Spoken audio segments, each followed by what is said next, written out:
The story of the 1959 Jefferson nickel begins long before the coin itself was struck because its roots go back to the late 1930s when the United States Mint was searching for a new design to honor Thomas Jefferson and his historic home, Monticello. The original Jefferson nickel debuted in 1938 after the Mint replaced the Buffalo nickel, which had been difficult to strike and had become worn out in its dies. Felix Schlag won the design competition with a portrait of Jefferson facing left on the obverse and a clean architectural representation of Monticello on the reverse. This design remained unchanged for decades, and by the time the year 1959 arrived, the Jefferson nickel had already become a familiar coin in American hands, symbolizing continuity, stability, and national heritage. When the Mint began production in 1959, the United States was in a period of social change and economic growth. The Cold War shaped national priorities, and the country was moving into a new technological age. But despite this, the coins circulating in everyday commerce remained simple, consistent, and rooted in tradition. The 1959 Jefferson nickel is part of the regular copper-nickel series minted after the wartime silver alloy had ended in 1946. These regular composition coins continued the classic Schlag design and were struck primarily for daily use, meaning millions were produced. The Philadelphia Mint was responsible for most of the 1959 mintage and coins produced. They carry no mint mark, while the Denver Mint added its distinctive D-Mint mark to its share of the year's production. Collectors often study the striking quality of these nickels because dies during this era sometimes produced softer details, especially in the step lines on Monticello. Full-step examples from the late 1950s can be challenging to locate in truly high grades because the Mint was more focused on quantity for circulation than on precision for collectors. As the 1959 Jefferson nickel entered circulation, it became part of everyday transactions in grocery stores, gas stations, schools, and workplaces across the country. It was a small piece of metal that represented the value of 5 cents, yet it also reflected American history, art, and identity. The portrait of Jefferson used during this era was based on a sculpture by Jean-Antoine Houdon, and it conveyed the stately calm and intellectual bearing of the third president. On the reverse, Monticello stood as a symbol of Jefferson's legacy in architecture, agriculture, and political thought. These elements made the coin more than a piece of currency because it was a miniature tribute to a foundational period in American history.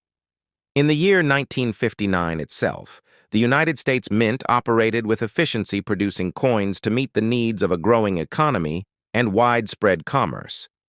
The Jefferson nickel remained a stable denomination during a time when inflation was relatively low and the 5-cent coin retained strong purchasing power compared to later decades. For collectors today, the 1959 Jefferson nickel holds importance as a mid-century issue representing a period of post-war confidence and national growth. Within the series of Jefferson nickels, the coins dated 1959 do not contain major design changes, and therefore they fit smoothly into the long-running pattern of the type. However subtle, variations in strike, quality planche condition, and die state create opportunities for collectors who enjoy searching for particularly sharp examples. High-grade coins with full steps on Monticello are especially desirable because they showcase strong die pressure and crisp detail, something not always common in late 1950s issues. Over the decades since 1959, many of these nickels have seen heavy wear, losing their fine details through circulation. Others may have been preserved in rolls, jars, or collections, allowing modern numismatists to study them in near original condition. The survival of mint state pieces makes it possible to examine the craftsmanship of the mint during that era and to compare it with earlier and later periods in American coinage.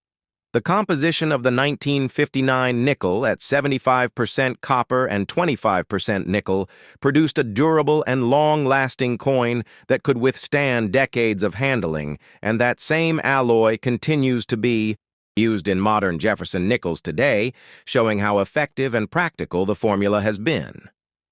As the 20th century advanced, the Jefferson nickel series became one of the most recognizable circulating coins in the United States.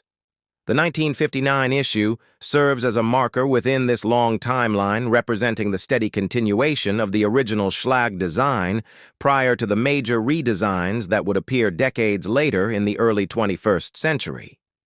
Even though the 1959 nickel does not claim fame for rare varieties, it remains an essential part of the historical chain-linking pre-war, post-war, and modern American coinage. Collectors who build year sets, mint mark sets, or full-date runs always include the 1959 nickel as part of their understanding of how the series evolved through time. The date also connects to broader history, in that Jefferson's legacy continued to be celebrated during an era of American optimism, cultural development, and scientific achievement, including the beginnings of the space race. Each of these historical contexts creates a backdrop for understanding the presence of the Jefferson nickel in pockets and cash registers throughout the nation. The study of the 1959 Jefferson nickel today involves appreciating the coin both as an artifact of its era and as a piece of numismatic art. The surfaces of a well-preserved example show how the metallic alloy toned over time, developing subtle shades depending on storage conditions. Some may show warm golden hues, while others remain bright with only slight signs of oxidation.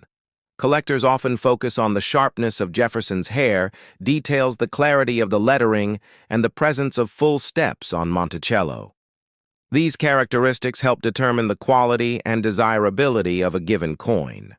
The Jefferson nickel series has long been an accessible hobby for beginners due to its affordability, and the 1959 issue plays a part in introducing new enthusiasts to the world of coin collecting. Because so many were minted, they are easy to find, yet high-grade pieces can still offer a challenge, making the date appealing for collectors at all levels. In the context of a 2-hour video, the exploration of the 1959 Jefferson nickel can expand into related subjects such as the history of nickel coinage in the United States, the decisions made by the mint regarding designs and compositions, the transition from silver to wartime alloys and back again, and the role of coins as cultural symbols within daily life. The Jefferson nickel serves as a gateway to understanding the broader world of mid-20th century numismatics. The year 1959 stands as part of a stable and familiar period when American coins were produced using consistent techniques and materials before the more dramatic changes in metal composition that affected other denominations like the cent and the half-dollar in later years. Through all of this, the 1959 Jefferson nickel remains a testament to tradition, durability, and American history preserved in metal and carried from hand to hand across generations.